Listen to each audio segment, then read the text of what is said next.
Hello and welcome to another episode of Sports with Monga. What a beautiful Mexico Grand Prix. Well, Ricciardo joked about it in the post race. He said it was a Mexico Grand Prix, not a Mexico Grand Prix, but what a race it was. It had all of the ingredients to be, you know, yeah, the race we wanted it to be, but it apparently was the most, in my mind, the most boring race of this Formula One season. There are two more races, the Brazil and the Abu Dhabi, but it was pretty weird to see, the way it ended. Also, not the way it ended, even how it started. Turn one, no incident, clean cut. The obvious loser there was, well, George Russell. George Russell basically drops from P2 to P4 after he's trying to battle with Max, and then gets caught up by Hamilton pretty quickly while he goes on the outside, and then he loses the inside completely. And Hamilton is like, "Thank you very much, I will take that."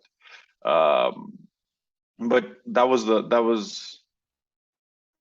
a game done for him. He of course wanted something more. He wanted something more to kind of fight for it, but then of course it's too late to kind of fight back.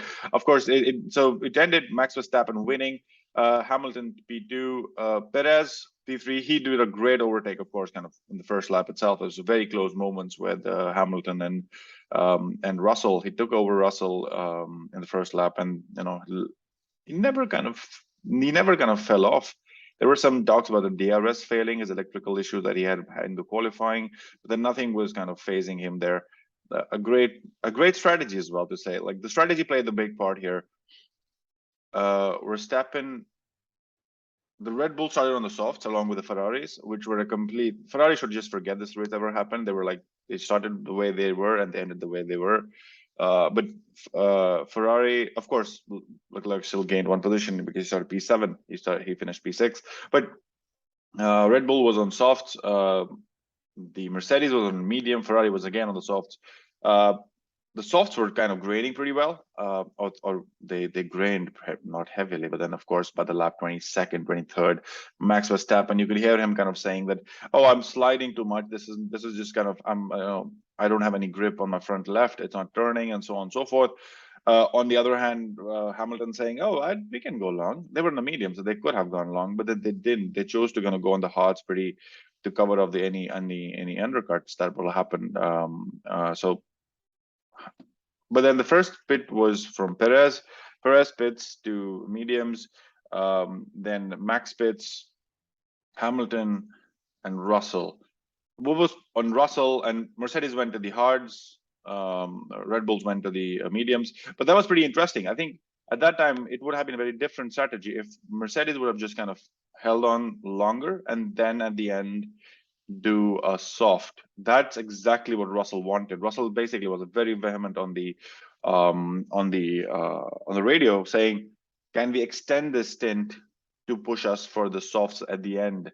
But there was a tire delta that Mercedes had kind of calculated, which said that the hards will come up better, but then the mediums will drop off, which was the tire that Red Bull was on. But that never happened. The strategy that Russell wanted was played very well by Daniel Ricciardo. Of course, he got into a melee or incident with Yuki Tsunoda.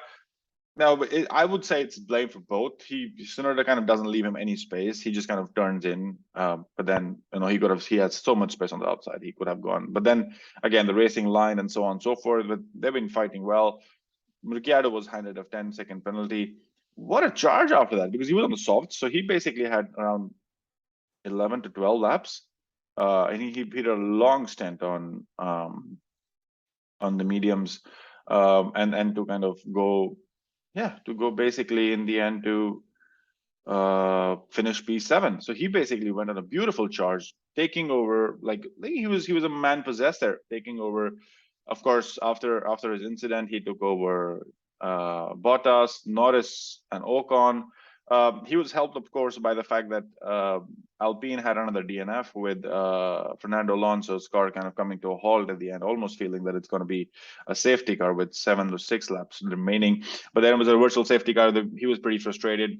I think he should just forget the season ever happened. The number of points that Alpine have lost because of the reliability is just mind-boggling. They should be kind of so way ahead of any other issues that of any other teams in the constructors, but they're not. But anyway, the race ended with Verstappen. I'm finishing the race on the podium, of course, taking over the 14th win in a season. It's very interesting, right? Max Verstappen has won 34 races in total, 14 in this season. That's the domination. That shows you. But then that domination we have seen with Lewis Hamilton, but not at this scale. Lewis Hamilton, the maximum could win was 13 in a season, but this is just kind of next level annihilation in some sense. It'll be interesting to see, of course, 2023 how that rolls up with the whole penalties and the less aerodynamic testing time for Red Bull Racing. But Hamilton P2. P3, a good podium for a Mexican on again. It was the same repeat of how it ended last season.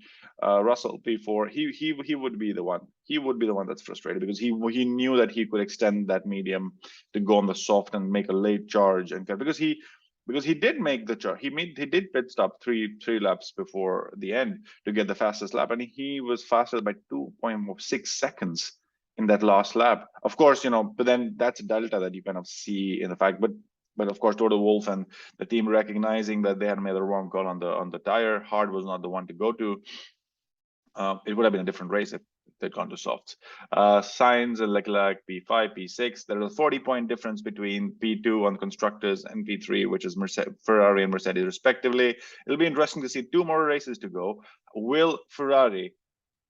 Can the Ferrari actually stay P2? Can they finish the second on the constructors? It's going to be a very interesting race.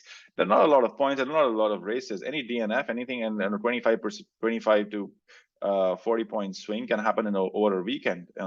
That's possible. But then, of course, a pretty forgettable race for Sainz and Leclerc. Ricciardo, beautiful charge from the behind, from starting P11 and finishing P7. Beautiful, good points for him. Good confidence. We still don't know what his future holds. Ocon P8. Again, Alpine was just there. They were just kind of slithering along. Norris had some issues, came back, but then still finishing the point. It was nice. Bottas I think he had a beautiful race. He had a bad start, but then he still kind of made ground for himself and at least finished in points. So that was a good thing. Gasly was handed a 5-second penalty after kind of pushing Stroll out. But then he's a man kind of almost waiting to end the season and start his new life with Alpine. Albon at 12, Zhou Yu 13th, Vettel 14th, Stroll 15th, Schumacher 16th, Magnussen 17th, Latifi 18th, Alonso DNF, and Tsunoda was out. That's how it kind of ended. Where do we stand with the championship right now? Of course, it's pretty much the constructors are pretty much done, but the P2 is right now, the bragging rights are with Perez. Verstappen has already won it with 416 points. After the Mexican Grand Prix, Perez is 280 points, Leclerc is 275. So the driver championship is still pretty much open. Anything can happen there. P2 and then Leclerc, Russell, and Hamilton. Sainz dropped a lot of points, but then 280, 275, 231, 216, 212. I think that's pretty close. 280 and 275, Perez and Leclerc respectively. They're going to fight for the P2.